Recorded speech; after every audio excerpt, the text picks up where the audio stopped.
മധ്യ കേരളത്തിൽ മാത്രം സാധാരണ കാണപ്പെടുന്ന ഒരു കറി വിഭവമാണ് പുളിയിലക്കറി.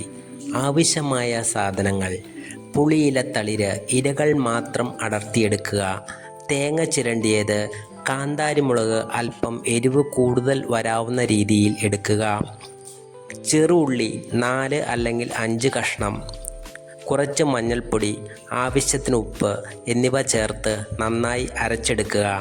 അതിൽ ഉണക്കമീൻ, ഉഴുവ അല്ലെങ്കിൽ പുഴമീൻ ചെറിയ കഷ്ണങ്ങളാക്കി നന്നായി അല്പം വെളിച്ചെണ്ണയും ചേർത്ത് യോജിപ്പിച്ചെടുക്കുക. ഇവിടെ ഞാൻ എടുത്തിരിക്കുന്നത് ഉഴുവയാണ്.